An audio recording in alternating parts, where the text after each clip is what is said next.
새벽 5시 정부는 오늘도 어김없이 눈을 떴다. 허리가 욱신거렸지만 신음소리는 참았다.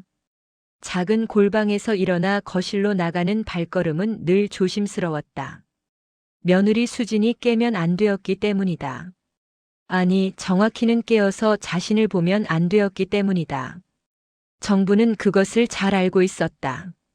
이 집에서 자신의 존재는 최대한 지워져야 했다. 그것이 이 집에서 살아남는 방법이었다. 부엌으로 들어선 정부는 익숙한 손놀림으로 쌀을 씻기 시작하였다. 찬물에 손이 시렸지만 이것도 익숙하였다. 밥을 안 치고 된장찌개를 끓이고 김치를 꺼내 담았다. 시계를 보니 6시 30분이었다. 며느리가 일어나기 30분 전. 정부는 서둘러 상을 차리고 자신의 골방으로 돌아갔다. 문을 닫는 순간 안방에서 소리가 들렸다. 또 뭔 냄새야? 된장찌개? 아침부터 냄새나게. 수진의 짜증 섞인 목소리였다. 정부는 문틈으로 조용히 지켜보았다. 수진이 식탁에 앉아 상을 훑어보았다. 반찬 투정을 하려는 듯 입을 삐죽거리다가 그냥 숟가락을 들었다. 아들 민석이 뒤따라 나왔다. 어머니는요? 민석이 물었다.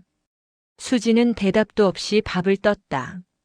어머니 진지 드세요. 민석이 골방 쪽을 향해 소리쳤다. 정부는 가슴이 덜컥 내려앉았다. 나가야 하나 말아야 하나. 망설이는 사이 수진의 목소리가 날카롭게 터졌다. 당신 바빠 죽겠는데 왜 자꾸 그래요? 어머니는 나중에 드신대요. 빨리 먹고 출근해요. 하지만 됐어요. 제가 알아서 할게요. 당신은 회사나 신경 쓰세요. 민석은 더 이상 말하지 않았다. 젓가락 소리만 달그락거렸다. 10분 후 현관문이 닫히는 소리가 들렸다. 정부는 한숨을 쉬며 문을 열었다. 수진이 소파에 앉아 스마트폰을 보고 있었다. 정분이 조심스럽게 식탁으로 다가갔다. 식사하셨어요? 수진은 고개도 들지 않았다. 네. 정부는 상을 치우기 시작하였다. 민석의 밥그릇은 깨끗하였지만 수진의 그릇엔 밥이 반이나 남아 있었다. 정부는 아무 말 없이 설거지를 시작하였다. 그때 수진이 냉장고를 열며 투덜거렸다. 과일도 없네. 장도 제대로 못 보시면서 뭐 하는 건지. 배운 것도 없고 도움도 안 되는 사람. 말끝을 흐렸지만 정부는 다 들었다. 손이 잠깐 멈췄다가 다시 움직였다. 수진은 가방을 들고 나가면서 말하였다. 저녁 준비해 놓으세요. 손님 온대요. 근데 어머니는 방에 계세요. 남편 친구들이라 불편해할 테니까. 현관문이 쾅 닫혔다. 텅 빈 집에 정분만 남았다. 그녀는 설거지를 마저 하고 걸레질을 하고 빨래를 돌렸다. 점심은 먹지 않았다. 배가 고프지 않았다. 아니, 고픈지 안 고픈지 느낄 여유가 없었다. 오후 3시 정부는 마트에 갔다. 저녁 재료를 사야 했다. 손님이 온다니 고기도 사야 하고 과일도 사야 했다. 계산대에서 카드를 꺼내려는데 잔액이 부족하다는 알림이 떴다. 민석이 주는 용돈은 이미 다 썼다. 정부는 당황해서 고기를 빼달라고 하였다. 뒤에 줄 선 사람들의 한숨 소리가 들렸다. 집으로 돌아온 정부는 냉장고를 뒤졌다. 다행히 냉동실에 오래된 삼겹살이 있었다. 해동해서 쓰면 되겠다 싶었다. 저녁 5시부터 부엌에서 분주하게 움직였다. 손님상은 정성스럽게 차려졌다. 7시 손님들이 도착하였다. 정부는 골방으로 들어갔다. 문틈으로 들려오는 웃음소리와 대화소리. 그 속에 자신은 없었다. 밤 10시 손님들이 돌아갔다. 정부는 조용히 나와 상을 치웠다. 수지는 방으로 들어가 버렸고 민석은 서재에서 일을 하였다. 정부는 혼자 설거지를 하며 창밖을 바라보았다. 달이 밝았다. 이 달빛 아래 어딘가에는 자신을 기억하는 사람이 있을까? 설거지를 마친 정부는 골방으로 돌아왔다. 작은 옷장 깊숙한 곳에서 낡은 봉투를 꺼냈다. 안에는 오래된 사진 한 장. 아기를 안고 있는 젊은 여자의 모습이었다. 정부는 사진을 쓰다듬으며 눈을 감았다. 눈물이 흘렀지만 소리 없이 울었다. 이 집에서는 소리 내어 우는 것도 허락되지 않았으니까. 아침 6시 정부는 또 부엌에 있었다. 오늘은 수진이 일찍 일어났다. 머리를 풀어 헤친 채 화장실에서 나오더니 정분을 보았다. 어머니, 제 방 청소 좀 해주세요. 오늘 친구들 오거든요. 네. 그리고 화장실 청소도요. 어제 제대로 안 하신 것 같던데. 정부는 대답 없이 고개만 끄덕였다. 수지는 식탁에 앉아 스마트폰을 보다가 불쑥 말하였다. 참 어머니. 요새 용돈 많이 쓰시는 것 같던데요. 무슨 일 있으세요? 정분의 손이 잠깐 멈췄다. 아니에요. 그냥 필요한 것들 사는데. 필요한 게 뭐가 그렇게 많아요? 화장품도 안 바르시잖아요. 옷도 안 사시고. 도대체 뭐에 쓰시는 거예요? 목소리가 점점 날카로워졌다. 정부는 대답하지 않았다. 수지는 헛웃음을 쳤다. 말씀도 안 하시네. 뭐 숨기는 거 있으세요? 그런 거 아니에요. 그럼 뭔데요? 솔직히 말씀하세요. 혹시 어디 빚이라도 있으세요? 아니에요. 정분의 목소리는 작았지만 단호하였다. 수지는 입맛을 다시며 일어났다. 현관으로 가다가 돌아서서 말하였다. 어머니, 저희가 모시고 사는 거 감사하게 생각하셔야 해요. 요새 시어머니 모시고 사는 집이 어디 있어요? 그러니까 우리한테 짐 되는 일은 하지 마세요. 문이 닫혔다. 정부는 그 자리에 한참 서 있었다. 짐. 그렇다. 나는 짐이구나. 하지만 반박하지 않았다. 할 수 없었다. 아니, 하지 않기로 하였다. 정부는 수진의 방 청소를 시작하였다. 침대를 정리하고 바닥을 쓸고 화장대를 닦았다. 화장대 서랍이 반쯤 열려 있었다. 안에 명품 가방들이 즐비하였다. 100만 원짜리, 200만 원짜리. 정부는 서랍을 조용히 닫았다. 내 용돈 10만 원에 대해서는 캐묻으면서 말이다. 오후 2시 정부는 외출 준비를 하였다. 매달 20일 빠짐없이 나가는 날이었다. 낡은 가디건을 걸치고 작은 가방을 들었다. 거울을 보니 주름진 얼굴이 보였다. 언제 이렇게 늙었나. 한숨을 쉬며 현관문을 나섰다. 버스를 2번 갈아타고 도착한 곳은 한적한 주택가였다. 정부는 익숙한 발걸음으로 골목을 걸어 들어갔다. 작은 한옥 앞에 섰다. 대문을 열고 들어가니 마당에 화분들이 가지런하였다. 누군가 정성껏 가꾼 흔적이었다. 왔어요. 안에서 중년 여자가 나왔다. 정분을 보자 환하게 웃었다. 어머님 또 오셨네요. 들어오세요. 정부는 방으로 안내받았다. 깨끗한 방 한쪽에 작은 제단이 있었다. 흑백 사진 속 남자가 웃고 있었다. 정부는 무릎을 꿇고 앉았다. 한참을 그렇게 사진을 바라보았다. 눈물이 흘렀다. 미안해. 이번 달도 많이 못 가져왔어. 가방에서 봉투를 꺼냈다. 얇은 봉투였다. 중년 여자가 난처한 표정을 지었다. 어머님 이러지 마세요. 저희가 알아서 할게요. 아니야. 내가 해야 해. 내가 해야 한다고. 정분의 목소리가 떨렸다. 중년 여자는 더 말하지 않고 봉투를 받았다. 정부는 1시간 동안 그 자리에 앉아 있었다. 사진 속 남자에게 말을 걸었다. 많이 보고 싶다고, 미안하다고, 용서해달라고. 집으로 돌아오는 길 정부는 무거운 발걸음을 옮겼다. 어느새 해가 지고 있었다. 골목길 가로등이 하나씩 켜졌다. 정부는 걷다가 멈춰섰다. 문득 이렇게 살아야 하나 싶었다. 하지만 곧 다시 걸었다. 선택권 같은 건 애초에 없었으니까. 집 앞에 도착했을 때 현관불이 꺼져 있었다. 다들 외출한 모양이었다. 정부는 조용히 집에 들어가 골방으로 갔다. 옷장을 열고 그 낡은 봉투를 꺼냈다. 사진을 꺼내 들었다. 아기를 안고 웃고 있는 젊은 정분. 그때는 행복하였다. 힘들었지만 행복하였다. 정부는 사진 뒷면을 보았다. 삐뚤삐뚤한 글씨로 적힌 날짜. 1985년 3월 15일. 40년 전이었다. 정부는 사진을 가슴에 안았다. 그리고 중얼거렸다. 조금만 더. 조금만 더 참자. 무엇을 위해 참는지, 왜 참아야 하는지 정분 자신도 잘 몰랐다. 다만 그렇게 살아왔고 그렇게 살 것이다. 밤이 깊어갔다. 아침 10시 정부는 장을 보러 나가려던 참이었다.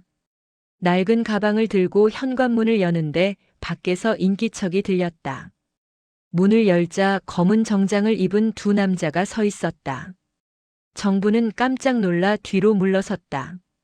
누구세요? 혹시 정분 여사님 댁이 맞습니까? 남자의 목소리는 공손하였다. 정부는 고개를 끄덕였다. 남자들은 서로 눈빛을 주고받더니 정중하게 고개를 숙였다. 실례가 많겠습니다만 잠시 말씀 좀 나눌 수 있을까요? 정부는 영문을 모른 채 그들을 거실로 안내하였다. 남자들은 소파에 앉지 않고 서 있었다. 정분이 물었다. 무슨 일이신지. 저희는 태성그룹에서 나왔습니다. 태성그룹.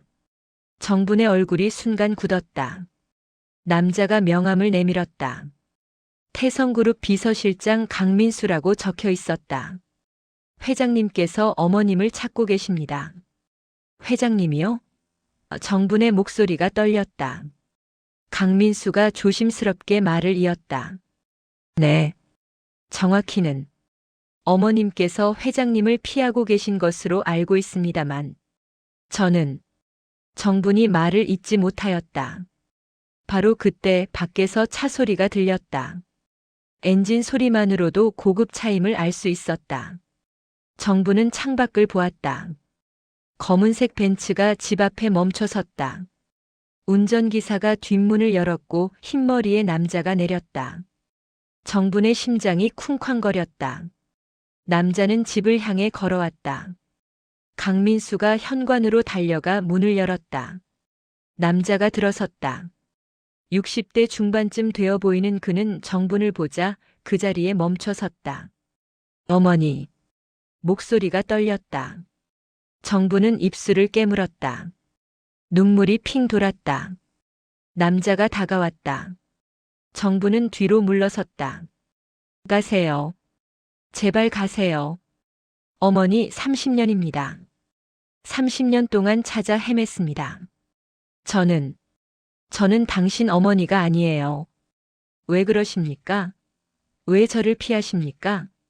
남자의 목소리에 절박함이 묻어났다. 정부는 고개를 돌렸다.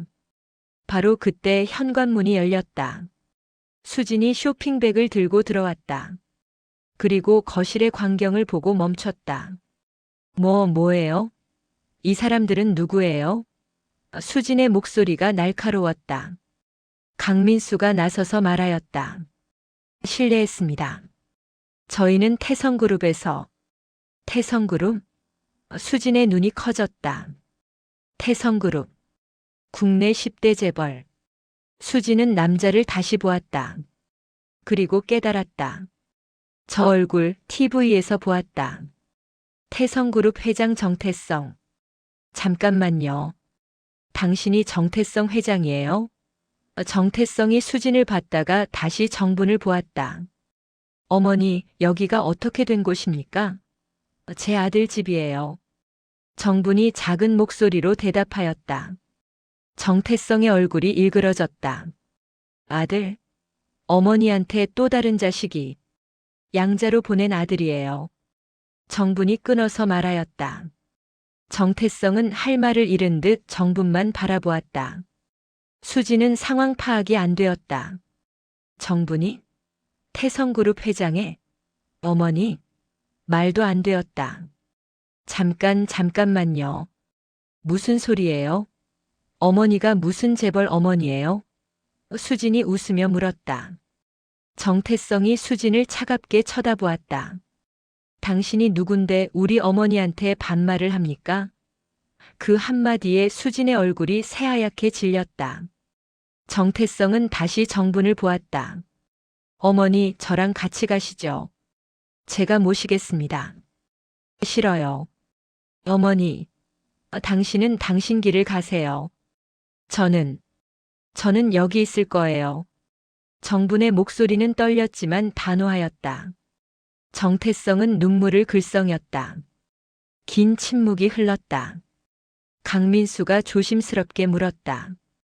회장님, 어떻게 하시겠습니까? 정태성은 한참을 고민하더니 정분에게 명함을 내밀었다. 이 번호로 언제든 연락 주십시오. 제발 부탁입니다.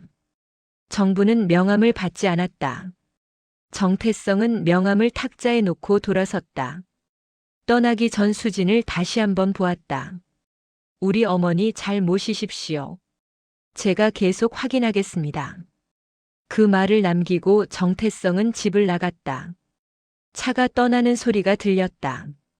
거실엔 정분과 수진만 남았다. 수진은 믿을 수 없다는 표정으로 정분을 보았다. 어머니, 정말이에요?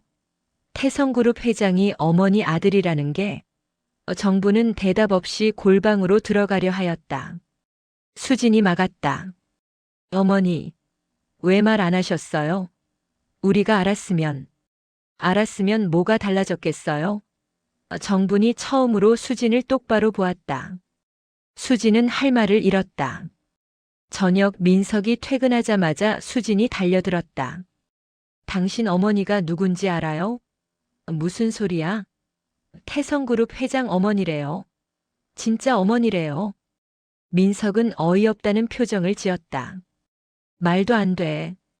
우리 어머니가 무슨 재벌. 태성그룹 회장이 직접 왔어요. 여기 집으로.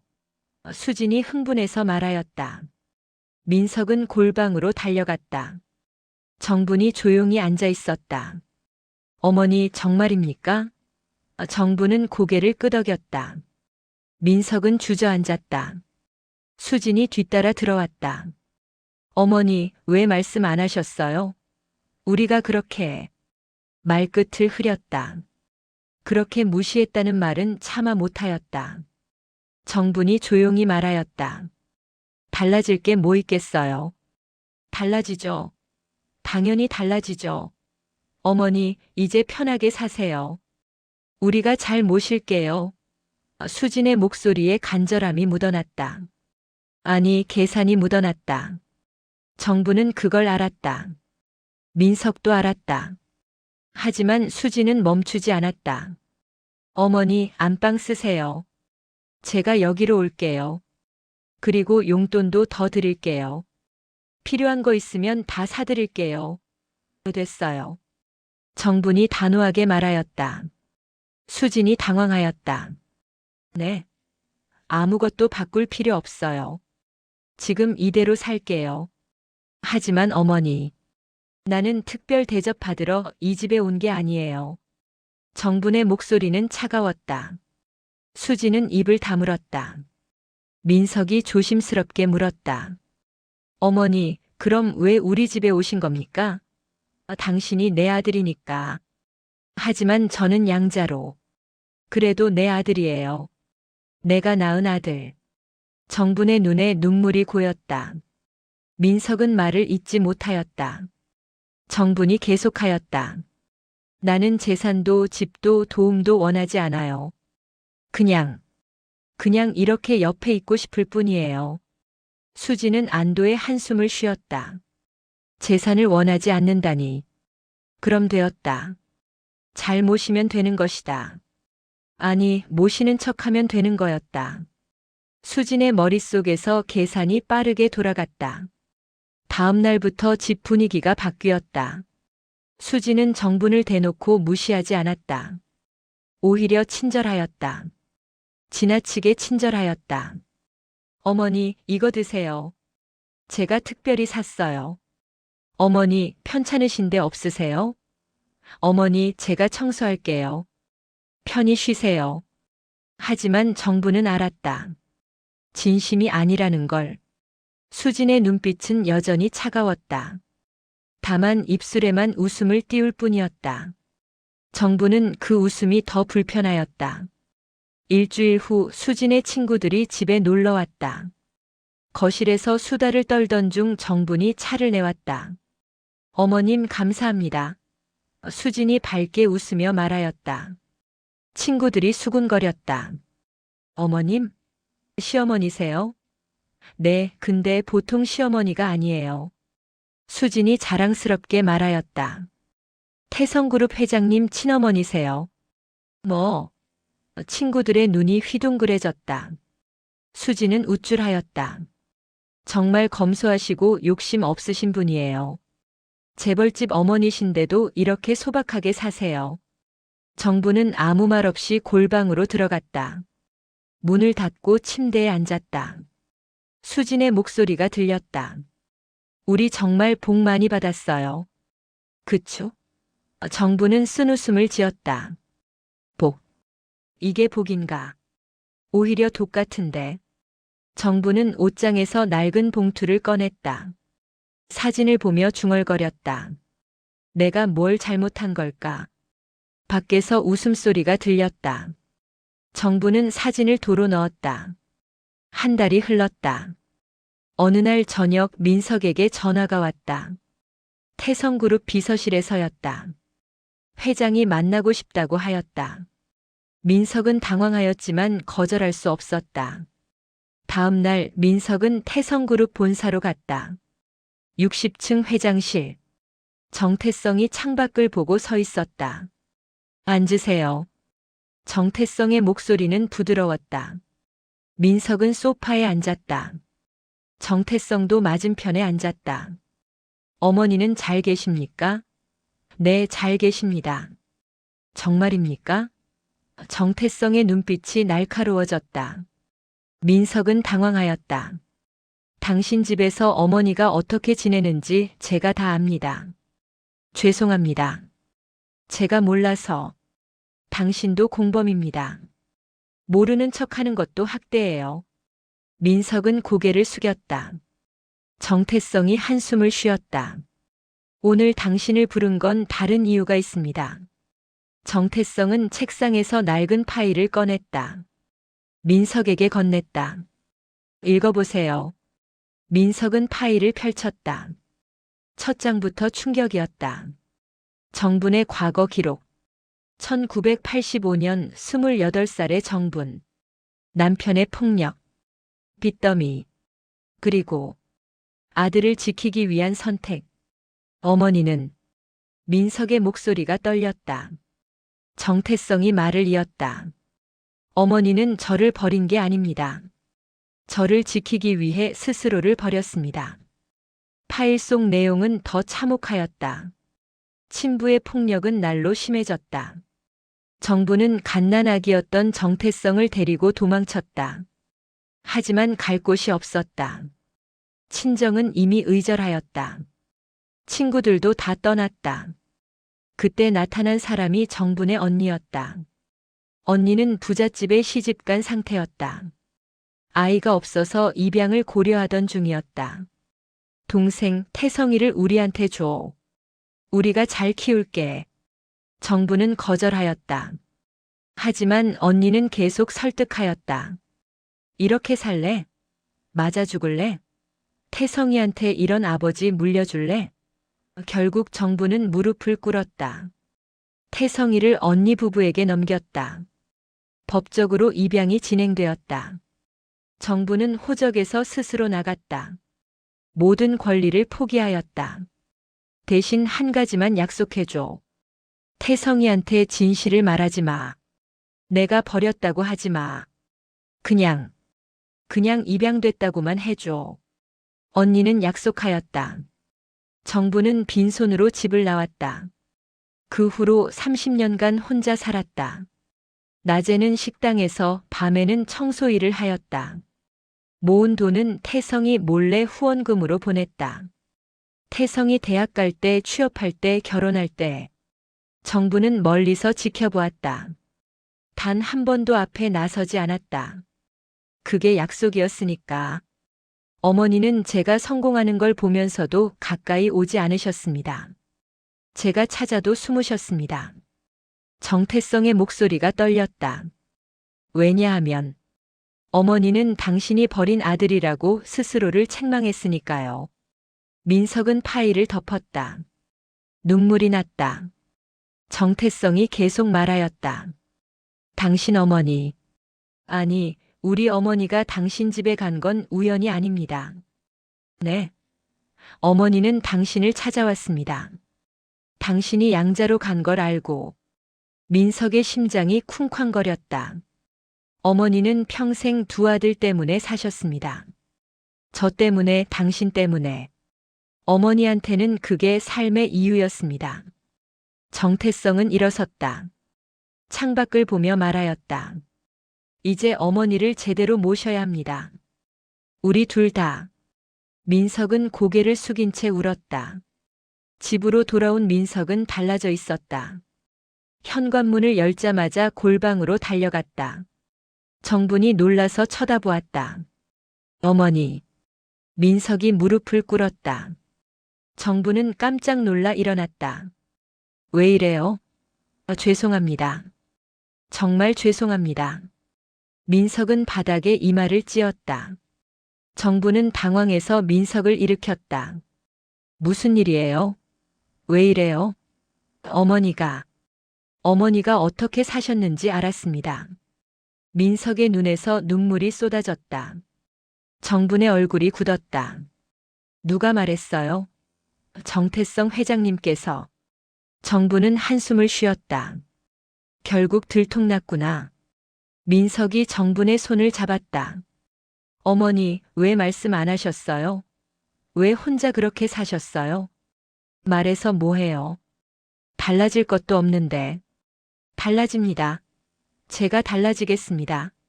민석이 외쳤다. 바로 그때 수진이 방문을 열었다. 무슨 일이에요? 왜 이렇게? 수진은 무릎 꿇은 민석을 보고 멈췄다. 민석이 수진을 보았다. 당신도 와요. 어머니께 사과해요. 뭐? 무슨 소리예요? 어머니가 어떻게 사신 분인지 알아요? 어머니가 얼마나 고생하셨는지 알아요? 민석이 파일을 내밀었다. 수진은 파일을 받아 읽기 시작하였다. 처음엔 무심했던 표정이 점점 굳어졌다. 마지막 장을 덮을 때쯤 수진의 손이 떨렸다. 이게 정말이에요? 정부는 대답하지 않았다. 수진은 파일을 떨어뜨렸다. 바닥에 무릎을 꿇었다. 진심인지 두려움인지 알 수 없는 표정이었다. 어머니, 죄송합니다. 목소리가 떨렸다. 정부는 그런 수진을 내려다보았다. 감정이 없는 눈빛이었다. 일어나세요. 어머니, 일어나라고 했어요. 정분의 목소리는 차가웠다. 수진은 일어났다. 정분이 말하였다. 나는 용서를 받으러 이 집에 온 게 아니에요. 네. 나는 그냥 보고 싶어서 왔을 뿐이에요. 정분의 목소리가 떨렸다. 눈물이 흘렀다. 민석이를 보고 싶어서. 내가 낳은 아들을, 내가 키우지 못한 아들을 보고 싶어서. 민석이 울음을 터뜨렸다. 정분이 계속하였다. 당신들이 날 어떻게 대하든 상관없었어요. 그냥 같은 집에서 숨 쉬는 것만으로도 좋았어요. 어머니. 하지만 이제 알겠어요. 나는 여기 있으면 안 되는 사람이라는 걸. 정부는 옷장을 열었다. 작은 가방을 꺼냈다. 수진이 당황하였다. 어머니, 어디 가시려고요? 내 갈 곳으로 가요. 안 돼요. 어머니, 안 돼요. 수진이 정분을 붙잡았다. 이번엔 진심이었다. 정말로 놓치고 싶지 않았다. 재산 때문이 아니라 처음으로 죄책감이 들어서였다. 제발 가지 마세요. 제가 잘못했어요. 제가 정말 잘못했어요. 수진은 울었다. 하지만 정부는 수진의 손을 뿌리쳤다. 늦었어요. 정부는 가방을 들고 방을 나갔다. 민석이 막아섰다. 어머니, 저도 잘못했습니다. 제발 한 번만 용서해 주세요. 정부는 민석을 보았다. 오랫동안 보았다. 그리고 민석의 얼굴을 손으로 쓰다듬었다. 용서할 게 뭐 있어요? 당신은 내 아들인데. 그럼 왜 가시려고 해요? 내가 있으면 당신들이 불편해요. 나도 불편하고. 정부는 민석을 밀고 현관으로 갔다. 신발을 신었다. 뒤에서 민석과 수진이 울부짖었다. 정부는 돌아보지 않았다. 문을 열고 나갔다. 밖에는 검은 벤츠가 기다리고 있었다. 정태성이 차에서 내렸다. 어머니. 정부는 정태성을 보았다. 그리고 조용히 말하였다. 이제 됐어요. 이제 그만 찾아요. 정태성은 아무 말 없이 차 문을 열었다. 정부는 차에 탔다. 차가 출발하였다. 정부는 뒤를 돌아보지 않았다. 일주일 후 태성그룹 본사. 대회의실에 기자들이 가득 모였다. 정태성 회장이 중대 발표를 한다는 소문이 돌았다. 민석과 수진도 초대받았다. 그들은 떨리는 마음으로 회의실에 들어갔다. 정태성이 단상에 올랐다. 카메라 플래시가 터졌다. 오늘 이 자리는 제 개인적인 발표를 위해 마련했습니다. 정태성의 목소리는 침착하였다. 저에게는 어머니가 계십니다. 오랫동안 숨어 계셨던 어머니. 기자들이 웅성거렸다. 정태성이 계속하였다. 어머니는 평생 저를 위해 희생하셨습니다. 당신의 모든 것을 포기하시고 저를 지켜주셨습니다. 정태성의 눈이 붉어졌다. 그런 어머니를 위해 제가 할 수 있는 일이 무엇일까 고민했습니다. 정태성은 서류를 꺼냈다. 오늘부로 저는 제 개인 재산의 90%를 사회에 기부합니다. 회의실이 술렁였다. 기자들이 놀라서 웅성거렸다. 민석과 수진은 믿을 수 없다는 표정이었다. 기부금은 총 3조 원 규모입니다. 이 돈은 어머니의 이름으로 재단을 설립해 불우한 모자 가정을 돕는 데 쓰일 것입니다. 수진의 얼굴이 새하얗게 질렸다. 3조 원. 그 돈이 다. 기부. 정태성이 말을 이었다. 어머니께서는 이 결정을 반대하셨습니다. 하지만 저는 어머니의 뜻을 이렇게 실천하기로 했습니다. 정태성은 카메라를 똑바로 보았다. 어머니 사랑합니다. 그리고 죄송합니다. 발표가 끝났다. 민석과 수진은 멍하니 앉아 있었다. 유산, 상속.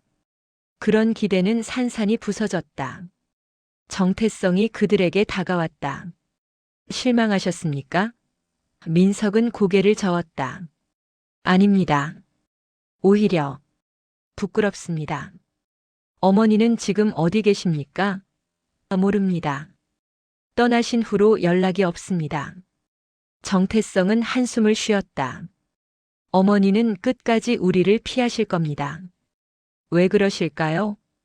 죄책감 때문입니다. 어머니는 평생 스스로를 용서하지 못하셨습니다. 정태성은 창밖을 보았다. 저를 버렸다는 죄책감. 당신을 제대로 키우지 못했다는 죄책감. 그 죄책감이 어머니를 평생 괴롭혔습니다. 민석도 창밖을 보았다. 저 어딘가에 어머니가 있을 것이다. 혼자서, 또 혼자서.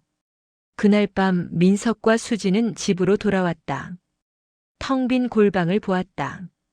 정분의 흔적은 거의 없었다. 단지 작은 메모 하나. 건강하게 사세요. 그게 나한테는 가장 큰 선물입니다. 마이너스 어머니 수지는 메모를 보고 울었다. 진심으로 울었다. 민석도 울었다. 그들은 그날 밤 처음으로 진심으로 어머니를 그리워하였다. 며칠 후 정분의 짐에서 낡은 봉투가 발견되었다. 안에는 오래된 사진들, 민석의 어린 시절 사진, 멀리서 찍은 듯한 흐릿한 사진들, 입학식, 졸업식, 결혼식, 모든 순간을 정부는 멀리서 지켜보았다. 사진 뒤에는 정분의 글씨. 내 아들, 행복해라. 그게 엄마의 유일한 소원이다. 민석은 사진을 가슴에 안고 울었다. 1년이 흘렀다. 민석과 수진의 삶은 많이 달라졌다. 수진은 봉사활동을 시작하였다. 처음엔 죄책감 때문이었지만 점점 진심이 되었다. 민석은 매주 주말마다 정분을 찾아다녔다. 하지만 찾을 수 없었다. 어느 가을날 TV 뉴스에서 특집 방송이 나왔다. 태성그룹 정태성 회장의 인터뷰였다. 민석과 수진은 TV 앞에 앉았다. 회장님, 1년 전 파격적인 기부를 하셨는데 후회는 없으십니까? 기자가 물었다. 정태성이 미소 지었다. 후회는 없습니다. 오히려 이제야 제대로 된 선택을 한 것 같습니다. 어머님은 어떻게 생각하십니까? 정태성의 미소가 사라졌다. 잠시 침묵이 흘렀다. 어머니는 아직 찾지 못했습니다. 1년 동안 연락이 없으셨나요? 네. 어머니는 끝까지 우리 곁에 오지 않으셨습니다. 정태성의 목소리가 떨렸다. 하지만 저는 압니다. 어머니가 어딘가에서 우리를 지켜보고 계신다는 걸. 카메라가 클로즈업 되었다. 정태성이 고개를 숙였다. 어머니, 어디 계시든 부디 건강하십시오. 그리고 알아주십시오. 제가 여기까지 올 수 있었던 건 이름도 남기지 않은 한 어머니 덕분입니다. 정태성의 눈에서 눈물이 떨어졌다. 민석과 수진도 울었다. 화면이 전환되었다. 작은 바닷가 마을이 나왔다. 한적한 카페. 창가에 앉은 노인. 바로 정분이었다. 정분은 따뜻한 차를 마시며 창밖을 보았다. 바다가 보였다. 파도가 밀려왔다 밀려갔다. 정분은 조용히 웃었다. 핸드폰이 울렸다. 정태성이었다. 정분은 전화를 받지 않았다. 민석에게서도 전화가 왔다. 역시 받지 않았다. 정분은 핸드폰을 꺼냈다. 카페 주인이 다가왔다. 손님 괜찮으세요? 네, 괜찮아요. 정분이 미소 지었다. 진짜 미소였다. 정말 괜찮아요. 주인이 돌아갔다. 정분은 다시 바다를 보았다. 가방 속에서 낡은 사진을 꺼냈다. 아기를 안고 웃고 있는 젊은 정분. 사진을 쓰다듬으며 중얼거렸다. 이제 됐어. 이제 내 삶을 살아도 되지. 바람이 불어왔다. 창문이 살짝 열렸다. 정부는 사진을 가방에 넣고 일어났다. 계산을 하고 밖으로 나갔다. 바닷가를 걸었다. 맨발로. 파도가 발을 적셨다. 차가웠지만 기분이 좋았다. 정부는 하늘을 올려다보았다. 구름 한 점 없이 맑았다. 평생 남의 인생을 지켜주는 역할로 살았어. 이제는 나를 위해 살겠어. 정부는 혼잣말을 하였다. 그리고 웃었다. 크게 웃었다. 바다가 그 웃음을 받아주었다. 멀리서 누군가 정분을 불렀다. 동네 사람이었다. 정 선생님, 저녁 같이 드실래요? 정분이 손을 흔들었다. 네, 갈게요. 정분은 달려갔다. 가벼운 발걸음으로. 뒤돌아보지 않고. 과거도 죄책감도 미안함도 모두 바다에 두고. 카메라는 점점 멀어지는 정분의 뒷모습을 비췄다. 그리고 서서히 바다로 옮겨갔다. 파도 소리만 들렸다. 화면이 검게 변하였다. 자막이 떠올랐다. 어떤 사랑은 멀리서도 빛난다.